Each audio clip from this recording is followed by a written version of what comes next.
बिस्मिल्लाहिर्रहमानिर्रहीम। अस्सलाम वालेकुम। मैं हूं आपके साथ मिशल बुखारी और आप देख रहे हैं मेरा channel Mitchell Bukhari official YouTube channel. नाज़रीन, उज़ैर जान बलोच रियायती मंजर आम पर आने के बाद इस गैंगस्टर से मंसूब जराइम किसी सनसनीखेज़ वाक़यात पर मबनी किसी एक्शन और थ्रिल से भरपूर फिल्म से कम नहीं है।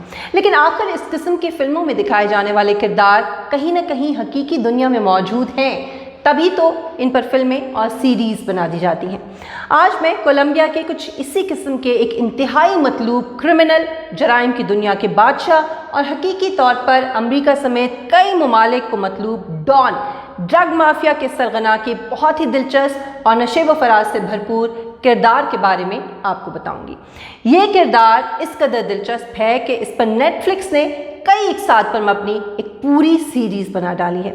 मैं बात कर रही हूँ कोलंबिया से ताल्लुक़ रखने वाले पैब्लो एस्कोबार की, जो अपने उरूज में दुनिया का 7वां अमीर तरीन शख्स और मुनशियात का बादशाह माना जाता था। इसकी दहशत इस कदर थी कि इसके बारे में कहा जाता है कि ये किसी भी वक्त कहीं भी किसी का भी कत्ल कर सकता था। पैब्लो एस्कोबार का पूरा नाम पैब्लो एमिलियो एस्कोबार कावेरिया था। वो 1 दिसंबर 1949 को कोलंबिया में पैदा हुआ। पैब्लो एस्कोबार एक गरीब ख़ानदान से ताल्लुक़ रखता था और इसका बाप एक मामूली किसान था, जबकि इसकी माँ एक स्कूल टीचर थी।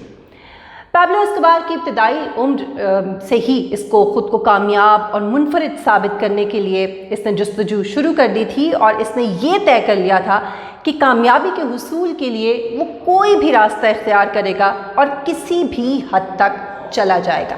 इस मकसद को सामने रखते हुए एस्कोबार ने जुर्म का रास्ता इख्तियार किया और इसका आगाज़ कब्रिस्तान से पत्थर चोरी करके और जाली डिप्लोमे फ़रोख्त करके किया और यूं जराइम की दुनिया में कदम रख दिया।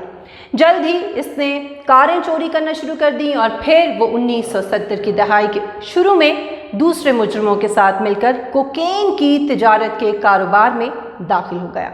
इसी दौरान अपने मकसद के हुसूल के लिए कामयाबी के रास्ते पर गामज़न पैब्लो की ज़ाती ज़िंदगी में भी खुशगवार तब्दीली आ चुकी थी, जब इसने 1976 में मारिया विक्टोरिया पेनाओ से शादी कर ली थी। इसके 2 बच्चे, एक बेटा जॉन पैब्लो और एक बेटी थी जिसका नाम मेनीला था। इनके बारे में मैं आपको आगे चलकर बताऊंगी, बड़ी दिलचस्प हक़ाइक़ हैं इनके बारे में भी।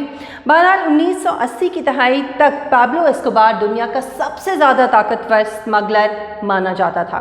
इन्हीं दिनों फोर्ब्स मैगज़ीन ने इसे दुनिया में 7वें अमीर तरीन शख्स के तौर पर दर्ज किया। पैब्लो एस्कोबार स्मगलिंग का बादशाह, बेताज बादशाह, हर रोज़ तकरीबन 15 टन से ज़ायद मुनशियात स्मगल करता था और अमेरिका में इसकी तंजीम कोकेन का तकरीबन 80% हिस्सा सप्लाई कर रही थी और इसकी सालाना आमदनी एक अंदाजे के मुताबिक 21.9 बिलियन अमरीकी डॉलर से भी बढ़ चुकी थी। इसके करीबी दोस्तों के मुताबिक ये वो ज़माना था जब ताकत के नशे में सरशार पैब्लो कोलंबिया का सदर बनने के ख्वाब देख रहा था। इसमें शक नहीं कि पैब्लो ने खैराती मंसूबों और फुटबॉल क्लब्स की सरपरस्ती की और ख़ासी मकबूलियत हासिल की, लेकिन बाद में हज़ारों अफराद के कत्ल के नतीजे में होने वाली दहशतगर्दी की मुहिमों ने इसके खिलाफ अवाम की राय तब्दील कर दी थी और पैब्लो को भी इस वक्त तक ये एहसास हो चुका था कि इसके पास कोलंबिया का सदर बनने की कोई गुंजाइश नहीं है, बल्कि उल्टा ये एक बदनाम ज़माना ड्रग डीलर के तौर पर सामने आ चुका है और अमेरिका ने इसकी गिरफ्तारी और हवालगी के लिए कोशिशें तेज़ कर दी थी, क्योंकि एस्कोबार हज़ारों अफराद के कत्ल का इस पर इल्ज़ाम था, जिसमें सियासतदान, सरकारी मुलाजमीन, सहाफ़ी और आम शहरी शामिल थे। एस्कोबार की दहशतगर्द तंजीम ने कोलंबिया के 3 सदारती उम्मीदवारों, एक अटॉर्नी जनरल, कई जजेस और 1000 से ज़ायद पुलिस अफसरान के कत्ल का दावा किया था। इसके अलावा 1999 में एस्कोबार कोलंबिया के एक जेट तैयारे पर बमबारी के पीछे मास्टरमाइंड के तौर पर भी मुलविस रहा, जिसमें तकरीबन 100 से ज़ायद अफराद जाँ बहक हुए थे।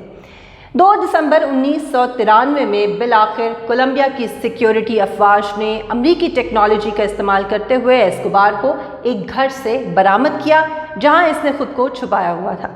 فورسز اور پولیس نے اس کو حراست میں لینے کی کوشش کی، لیکن اسکوبار نے مزاحمت کی اور ان سے لڑا اور دونوں جانب سے فائرنگ کا تبادلہ ہوا۔ اسکوبار نے چھت سے فرار ہونے کی کوشش کی، مگر فورسز کی طرف سے چلائی جانے والی گولی اس کی ٹانگ میں جا لگی، جس سے وہ اٹھ نہ سکا اور فائرنگ کی زد میں آ گیا۔ یوں یہ جاں بحق ہوا، لیکن بہت سے لوگوں کا یہ خیال تھا کہ اسکوبار نے خود کو خود گولی مار کر خودکشی کر لی تھی، اور دیگر لوگ یہ کہتے ہیں کہ کولمبیا کے پولیس اہلکاروں نے اسے قتل کیا تھا۔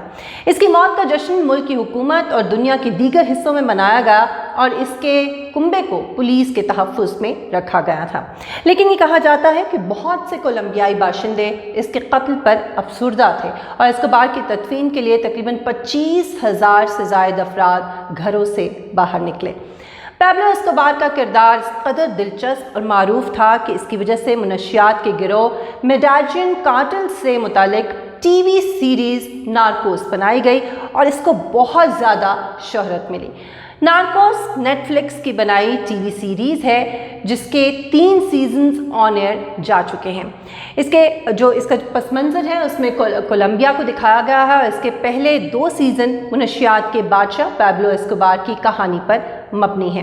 کہانی کا مرکز اسکوبار کے دیگر منشیات کے اسمگلرز کے ساتھ معاملات پر مرکوز ہے، لیکن اس کے ساتھ ساتھ اس میں ڈرگ انفورسمنٹ ایڈمنسٹریشن یعنی DEA ایجنسی اور مختلف تنظیموں کا بھی اہم کردار ہے۔ تیسرا سیزن اسکوبار کے زوال کے بعد کالی کارٹل کے عروج پر پہنچنے اور ڈرگ انفورسمنٹ ایڈمنسٹریشن کا کالی کارٹل کے خلاف مہم پر مبنی ہے۔ یہ وہ وقت تھا جب اسکوبار اپنے خاندان سمیت میڈلن پہاڑوں کے ایک خفیہ ٹھکانے میں روپوش ہو گیا تھا۔ اسی دوران اسکوبار کی بیٹی منیلا ایک انتہائی مہلک بیماری میں مبتلا ہو گئی جسے بایو تھرمک کہا جاتا ہے، اور اس کے لیے اسکوبار نے اپنی بیٹی کو بچانے اور اسے حرارت پہنچانے کے لیے اپنے پاس موجود $2 لاکھ کی جو نقد نوٹ تھے وہ جلائے، اور اس کو اپنی وہ تمام جو رقم تھی اس کو جلانا پڑا اپنی بیٹی کو بچانے کے لیے۔ اسکوبار کی بیوہ ماریا مناؤ اور اس کا بیٹا جان پیبلو 1995 میں جرمنی اور موزمبیق میں سیاسی پناہ حاصل کرنے کی کوششیں کرتے رہے، لیکن اس میں ان کو ناکامی ہوئی۔ آخر وہ بیونس آئرس یعنی ارجنٹائن میں آباد ہونے میں کامیاب ہو گئے، جہاں انہوں نے خاموشی سے نسبتاً نارمل زندگی گزارنا شروع کر دی۔ ان تینوں نے اپنے نام تبدیل کر دیے، بچوں کے آخری نام ماروکین اور ماریا وکٹوریا پناؤ کو اپنایا گیا۔ 1999 میں ماریا وکٹوریا پناؤ اور اس کے بیٹے جان پیبلو کو منی لانڈرنگ کے شبے میں گرفتار کر لیا گیا تھا اور اسے کئی ماہ تک ارجنٹائن میں قید رکھا گیا۔ رہائی کے بعد پناؤ نے پریس کو یہ بتایا کہ وہ اس وجہ سے گرفتار ہوئی ہے کیونکہ وہ پیبلو کی بیوی تھی، اس لیے نہیں کہ اس نے کوئی جرم کیا تھا۔ اسکوبار کا بیٹا سیباسٹین ماروکین، جس کا پیدائشی نام جان پیبلو اسکوبار ہے، اس کے باوجود کہ اس کا باپ ایک جرائم پیشہ شخص تھا، مگر جان ایک مصنف اور آرکیٹیکٹ بنا جس نے بچپن سے ہی اپنے باپ کو غلط راہ پر چلتے ہوئے دیکھا، لیکن اپنے لیے ایک درست سمت کو اپنایا۔ اس کا یہ کہنا ہے کہ آج بھی اکثر لوگ اسے اس کے باپ کے کردار کی مناسبت سے پہچانتے ہیں، لیکن بہت سے لوگ یہ سمجھتے ہیں کہ میں نے ایک مختلف اور مثبت راستہ اختیار کیا ہے۔